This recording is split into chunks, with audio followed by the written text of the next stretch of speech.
Fálase. Do que se fala en praza.gal. Ola.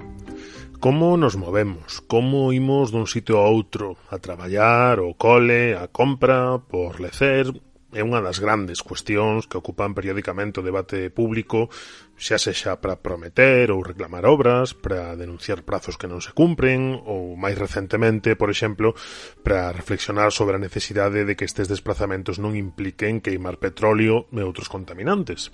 Fálase moito de como nos movemos, ás veces para introducir cambios en profundidade, por exemplo, con apostas ambiciosas polas peonalizacións nas nosas cidades, outras veces para reclamar, por exemplo, máis carrís nunha autovía.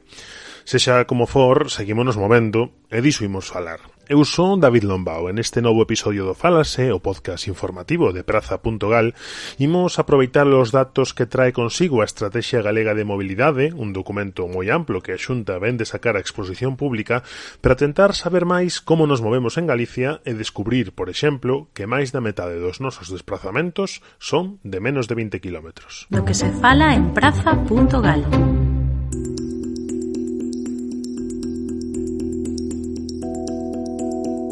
Estes días en praza.gal estivemos debullando todos estes datos de mobilidade que veñen nesa estrategia da Xunta. Concretamente estivo facendo o noso compañeiro Marcos Pérez Pena. Moi boas. Boas, David. Se entrades en praza.gal ides poder atopar moita información e tamén varios gráficos interactivos que amosan como nos movemos en Galicia. E aquí imos tentar tirar uns cantos fíos e uns cantos números sobre o tema, tamén para convidarvos a que entredes en praza e vexades a peza. Comezando polo principio, podemos saber cousas como que a maioría dos nosos desplazamentos son inferiores a 20 km, como dicíamos antes, e sabémolo, entre outras cousas, grazas aos datos de posicionamento dos nosos teléfonos móviles. Sí, efectivamente, a partir do ano 2019 comezouse a facer este tipo de estudo que despois foi moi útil e afianzouse máis durante a pandemia, non? Falamos en praza de feito sobre este tipo de investigación que permite coñecer moitos datos sobre como nos movemos no noso día a día. En xeral, esta estadística, como pasa moitas veces con este tipo de datos, o que fai é poñer cifras a cousas que son bastante obvias, non? E que vemos no noso día a día. Abonda con pensar como nos movemos nós ou as persoas que coñecemos, e o certo é que habitualmente os nosos desplazamentos, ben por traballo ou ben por ocio, teñen lugar dentro do noso concello ou con concellos limítrofes e só moi de cando en cando movémonos a outras cidades ou fora do país. Os datos que están na estrategia de mobilidade e que partiron desta investigación dicen en concreto que o 38% dos nosos desplazamentos teñen lugar no interior do noso concello e que o resto, ou a gran maioría do resto, teñen lugar con concellos moi próximos ao noso, non? Hai certos trazos comuns en toda Galicia, pero tamén hai diferenzas relevantes, non só en termos absolutos, meses que, por exemplo, poden ser obvios, non? Que nos din que na cidade máis poboada, que é Vigo, e tamén onde se registran máis desplazamentos, pero hai máis matices, hai máis datos interesantes que se ven nesas cifras. Sí, efectivamente, Vigo, como cidade máis poboada do país, é aquela na que se realizan máis viaxes diarias. Pero, por exemplo, mentres que en Vigo unha parte moi importante desas viaxes son únicamente dentro do propio concello, falamos dun concello bastante grande en superficie, en Vigo o 45% das viaxes son dentro de Vigo. En cambio, na Coruña, cun número bastante semellante de viaxes, só o 28% destas viaxes teñen lugar dentro do termo municipal. É unha porcentaxe moito maior, diríxense a concellos da área metropolitana, digamos, non? Neste caso, o 66%. O mesmo pasaría este tipo de diferenza con Lugo, por exemplo, non? En Lugo o 61% das viaxes son dentro do concello e, en cambio, en Ourense só o 34% das viaxes están dentro do termo municipal e unha porcentaxe moito maior diríxese a concellos da área metropolitana. Estas son as grandes cifras, os datos nos permiten saber cara onde imos, con que localidades teñen máis relación a 7 cidades. Vémolo moi ben aí, ademais desas tendencias que comentabas, Marcos, dentro do concello ou fora do concello, pero tamén é interesante ver con que localidades en concreto, non se relaciona cada unha das cidades, tanto no caso de Vigo da Coruña, por exemplo, como tamén Lugo e Ourense. Hai detalles significativos que tamén plasmaches neses gráficos. Sí, son datos que, como dixen antes, poñen cifras a cousas bastante obvias, non? Pero quen lle interese debullar, a verdade é que son interesantes. Os desplazamentos na Coruña, como calquera persoa que coñeza un pouco como se move esta cidade e a súa área metropolitana, diríxense fora da cidade, sobre todo a Oleiros, Arteixo, Culleredo e Cambre. No caso de Vigo, por esta orde, a Mos, o Porriño e Redondela. Iso se falamos no inverno, porque no verán, no caso de Vigo, Cangas, neste caso pasaría a ser o concello predominante, o mesmo que tamén Moaña ou Nigrán tamén aparecen moito máis destacados, non? En outras cidades, fora das dúas meirandes, a cousa cambia. No caso de Lugo, por exemplo, non? A propia estrategia destaca que Lugo, o non contar cunha área metropolitana, como si ou nunha área metropolitana tan grande, non? Ou tan clara como se teñen outras urbes de Galicia, o número de desplazamentos fora da cidade é menos importante. Aínda así, o Concello, o que se dirixe máis viaxes de residentes en Lugo, neste caso sería Outeiro de Rei. Que é un concello limítrofe que ademais hai fenómenos que acompañan como sempre a mobilidade, neste caso a vivenda, non? E tamén daría case para outro programa centrado niso e como eses desplazamentos afectan a esas mudanzas. Sabemos canto nos desplazamos, sabemos cara a onde nos desplazamos e como facemos. Intuitivamente podemos tamén supoñer que sobre todo en coche privado, e parece que os datos o confirma a estrategia de mobilidade e tamén o censo nos fala desa primacía do coche privado. Sí, efectivamente. Temos que pensar que, por un lado, temos as propias eivas do transporte público en Galicia. O tren, evidentemente, sobre todo, é moi mellorable. Pero temos que ter en conta tamén a propia estrutura e a demográfica de Galicia e a dispersión. A moitos espazos fora das cidades non chega o tren e o transporte público por estrada ou autobús tamén chega de forma máis limitada e, evidentemente, hai unha maior dependencia do coche. Os datos do censo e a propia estrategia poñen cifras a esta realidade, deixando claro que neste momento o coche é o medio de transporte predominante e hexemónico en Galicia para todo tipo de desplazamentos, sobre todo fora das cidades, pero tamén nesa relación que establecen as cidades coa súa área metropolitana. Baseándose neses datos, a estrategia de mobilidade da Xunta constata a importancia desas comunicacións metropolitanas das que vimos falando, existan como tal as áreas ou sexan máis dispersas, a importancia desas comunicacións de proximidade, tamén o contaxes en praza, pero unha cousa é o diagnóstico e outra parece son as propostas, porque, por exemplo, e ti tamén o apuntabas agora, a propia estrategia relega un segundo plano o tren de proximidade, o que hai agora é o que podería haber no futuro. Sí, a estrategia de mobilidade é moi interesante, é unha serie de documentos moi extensos e moi detallados, sobre todo no que atinxe a análise e o diagnóstico da situación actual. Despois fai unha proposta de actuacións de cara ao futuro e aquí é onde está quizáis un pouco máis coxa. Coxa sobre todo no que atinxe o transporte público, e sobre todo no que atinxe o tren.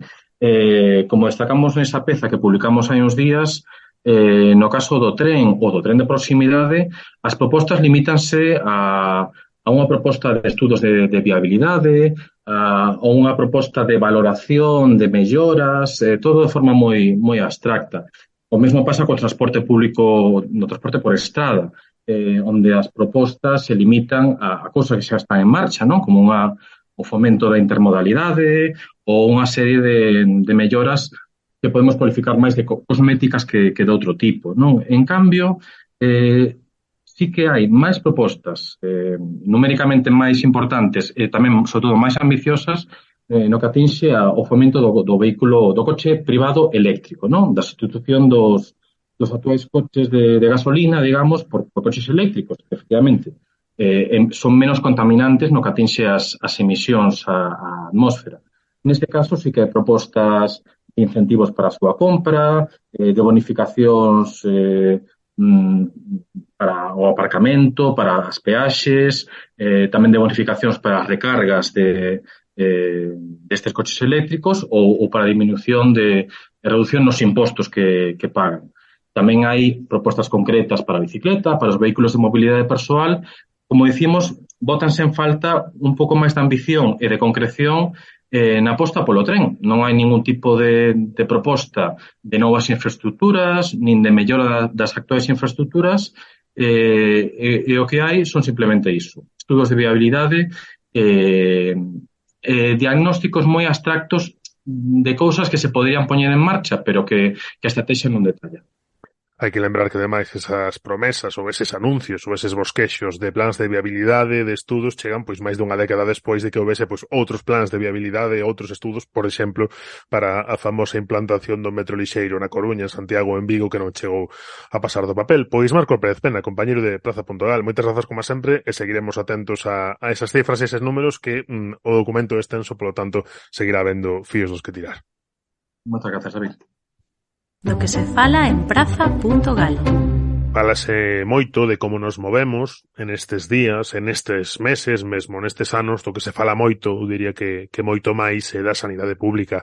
Quedou atrás o peor da COVID, foi volvendo a normalidade a diferentes ámbitos, e no sistema sanitario público, no noso caso, no Servizo Galego de Saúde, pesan, evidentemente, as consecuencias da pandemia, pero tamén dos recortes executados polos gobernos durante a crise da pasada década.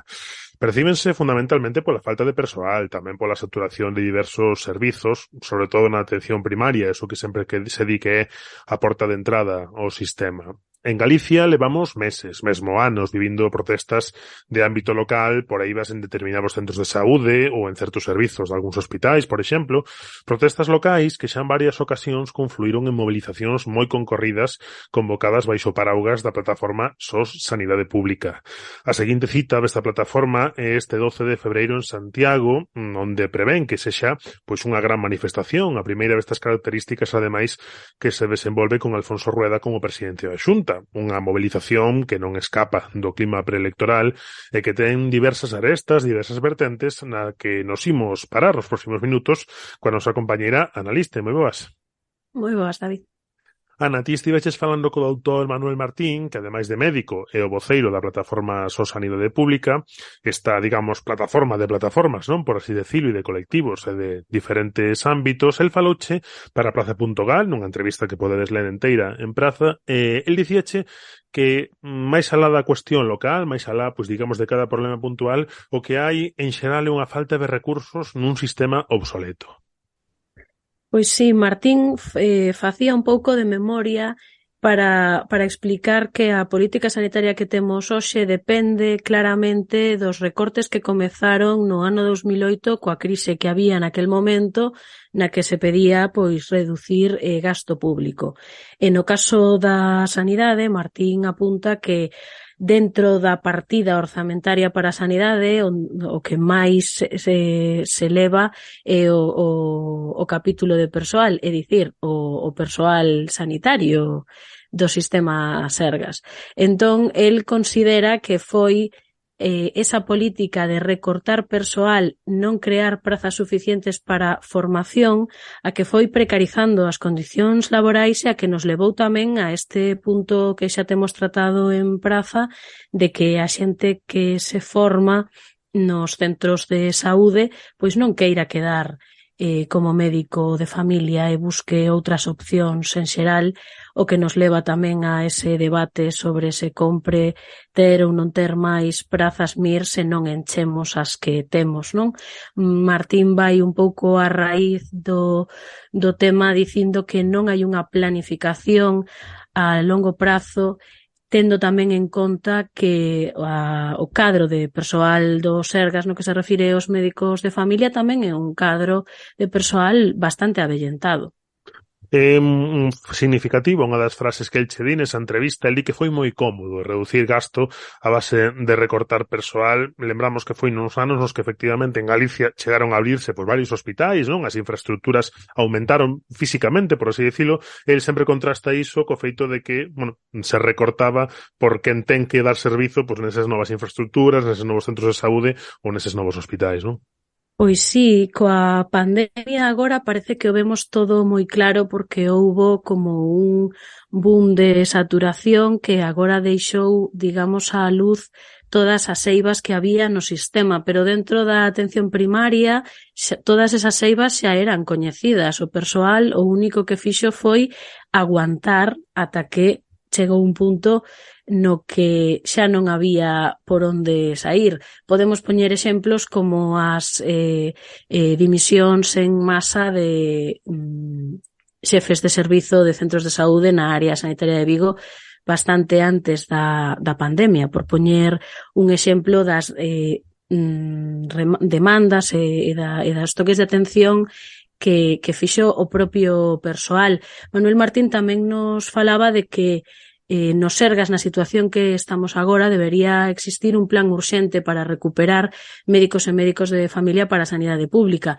Un plan que ofrecera unhas condicións de traballo atractivas, que é algo que en Praza vimos tamén contando noutras pezas con outros profesionais sanitarios que nos veñen advertindo de que isto é unha condición fundamental para que a xente que estuda medicina queira quedarse na especialidade de familia. Este mesmo mércores, na sesión de control do Parlamento, o propio presidente da Xunta dicía que menos protestas e máis propostas, ben, pois, esta é unha das propostas, non? Que levan reivindicando e repetindo durante moito tempo estas plataformas. Xa falando da propia movilización, Manuel Martín di que a principal esperanza é, pois, digamos, de alguna maneira, conseguir que esta movilización social, unha alianza, fala el, non? De persoal sanitario, pois, coa cidadanía en xeral, cos colectivos, cos sindicatos, poida lograr un cambio na política sanitaria, pero él tamén apunta que, bueno, que a esperanza é relativa con este goberno. Sí, bueno, para Manuel Martín un cambio nas políticas non pode ser posible sen un cambio citando as súas palabras, na hexemonía do Partido Popular na Xunta de Galicia. Dende a súa óptica, este cambio necesario de políticas ten que ver tamén cun cambio de caras. Na situación na que nos atopamos cun ambiente preelectoral, xa non se sabe se só das eleccións municipais ou tamén das eleccións ao Parlamento de Galicia, pois é unha reflexión bastante acaída. Por outra banda, só Sanidade Pública recolleu máis de 50.000 sinaturas para levar ao Parlamento as demandas que fai nesta manifestación. Entón, bueno, ao final todo acaba no mesmo sitio, non? Así non lo decía Manuel Martín. A nosa principal esperanza, é dicir, consigamos a través da movilización social en alianza cos traballadores e traballadoras sanitarias un cambio na política sanitaria, aínda que somos conscientes dunha cosa, non pode haber un cambio na política sanitaria se non hai un cambio na política xeral, non? É dicir, ten que haber un goberno diferente ao que temos de hexemonía do Partido Popular, eso que queda cada vez máis claro, non? Queremos que o 12 de febreiro sexa algo así como aquela de nunca máis, ¿no? Que foi un antes e un despois, ¿no? Queremos que a poboación acuda masivamente desde todos os lugares de Galicia. Como en anteriores movilizacións, a Xunta responde a esta convocatoria do día 12 de febreiro en Santiago sinalando o que considera os aspectos pois máis positivos, non, da súa propia xestión sanitaria, anunciando, por exemplo, pois novas medidas como a recuperación do plan de incentivos para médicas e médicos que titorizan futuros profesionais, que xa anunciaran 2021, ou tamén, isto xa os coitamos tamén noutros ámbitos, culpando o actual goberno de España, do PSOE e de Unidas Podemos de falta de persoal médico por non convocar máis desas prazas miras, que se refería Ana hai un momento, máis prazas de formación. En outro capítulo deste falase xa escoizastes tamén que hai aí pois un círculo vicioso de que a propia saturación dos centros de saúde atranca esa formación. Xa dicimos, son argumentos pois máis ou menos habituais no goberno galego do Partido Popular, con Feijóo, tamén con Rueda, fronte a convocatorias como estas, pero en vésperas da manifestación deste 12 de febreiro, a Xunta en xeral, co propio presidente a cabeza, pero a Consellería de Sanidade en particular, puxeron tamén o foco con intensidade en cargar contra só sanidade pública, concretamente. Mais alá de acusacións, pois, xa clásicas, como que se trata dunha movilización política, o cal, pois, é certo, non? Entre outras cousas. Pois claro que é unha manifestación política, non? Convócase para reclamarlle ao goberno da Xunta que mude as políticas que está a aplicar en sanidade. Como nos contaba Manuel Martín na conversa con Praza, Pode suceder que destinemos máis cartos públicos á sanidade, pero que non repercutan na mellora da atención sanitaria. Polo tanto, todo depende das políticas, evidentemente tamén dun orzamento, pero onde se destinan os cartos decídese con políticas. E o éxito, é dicir, a repercusión política que poida ter a manifestación do domingo non depende dos partidos que participan na plataforma So Sanidade Pública, depende da xente que decide acudir a Compostela o domingo. E temos aquí o exemplo perfecto no que sucedeu co paridoiro do Hospital de Verín. Pois o propio conselleiro de Sanidade, o responsable político da Sanidade Pública neste momento, ven cargando vendai días contra o voceiro da plataforma, casi personalmente, contra Manuel Martín, tamén contra outros dos seus membros. Mesmo durante unha comparecencia no Parlamento, asegurou, teorizou máis ben, que en realidade a manifestación responde a ordes da portavoz nacional do BNG, de Ana Pontón, Julio García Comesaña. En todo caso, bueno, o que nos topamos agora, falando da actualidade, pois, en este contexto de falar do desmantelamento, da privatización, bueno, nos encontramos ante unha convocatoria dunha manifestación, vamos a ver se seguimos facendo ruído, facemos, bueno, que a xente pense de verdade, vamos a ver se convencemos a esa xente que vai aos centros de saúde e vai aos hospitales, vamos a ver se os convencemos de verdade de que estamos desmantelando o sistema público de saúde. Entonces, pois, a súa líder, a líder do bloque, convoca unha manifestación un domingo, a manifestación o 12 de febreiro, e logo salen as plataformas, no, convoco eu. Vamos a ver. Están vostedes tirados ao monte neste ámbito. É certo que Ana Pontón anima a participar nesta protesta, entre outras cousas porque o BNG é membro de So Sanidade Pública. Esta mesma semana resumía así algúns dos motivos polos que ao seu xuízo compre manifestarse o día 12. Pois nós con moita preocupación polo que está pasando na sanidade pública deste país, onde vemos a un goberno do Partido Popular que se convertiu nun perigo para a saúde dos galegos e das galegas despois de 13 anos de recortes e privatizacións. E o PP debe de abandonar a soberbia, debe de abandonar os insultos que está dándolle a propia cidadanía que se manifesta, e o que debe é anunciar un cambio de rumbo na sanidade pública deste país. Eu, desde logo, quero animar a todos os galegos e galegas a secundar esa movilización que convoca a So Sanidade Pública, porque temos que estar defendendo o que máis nos importa, que é a saúde, e para iso necesitamos unha sanidade pública reforzada e non con recortes e precariedade como nos deixa o Partido Popular. O BNG é integrante da plataforma convocante, pero é que tamén o é o PSDG, que está moi activamente implicado nela. O seu secretario xeral, Valentín González Formoso, sinalaba nos últimos días que, dado que o goberno galego do PP non dá en mudar o rumbo da súa política sanitaria, só queda a mobilización social. Quixemos escoitar aos colectivos sanitarios, ao persoal do Sergas, coñecer as súas problemáticas, a súa problemática laboral, principalmente, onde o Sergas está a facer verdadeiras falcatruadas laborais, promovendo a inestabilidade, promovendo a precarización laboral dos profesionais do sistema sanitario galego. Intentamos corregir esta situación priorizando orzamentariamente no 2023 as partidas vinculadas á sanidade. E o que recibemos por resposta é unha calada absoluta. Non nos queda outra que facer un chamamento á sociedade galega. Facemos un chamamento á cidadanía galega a que manifeste as súas inquedanzas, a súa rabia polo sistema sanitario público galego, e en defensa deste facer un chamamento para que acuda a manifestación o día 12 aquí en Santiago de Compostela. Pois estas son as posicións políticas, das forzas políticas, das forzas sindicais, dos profesionais. En Praza.gal seguiremos moi atentos, primeiro ao desenvolvemento desa manifestación e despois seguiremos tamén contando día a día o que ven sucedendo na sanidade pública galega, como imos facendo ata agora. Analista e compañeira de Praza.gal, moitas grazas como sempre. Grazas.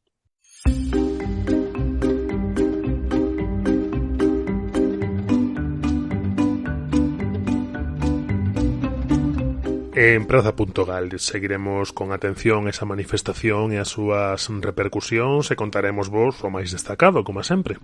Ata aquí o Fálase número 38, que, por certo, xa hai un ano que existe o Fálase, como pasa o tempo, verdade? Gústanos moito que nos acompañedes e tamén nos gusta lembrarvos que o Fálase, como todo o que facemos en Praza, facémolo grazas ás socias e aos socios. Se aínda non és de Praza, podes pasar por praza.gal/feite de Praza, praza praza.gal/faite de praza e agradeceremoscho moitísimo.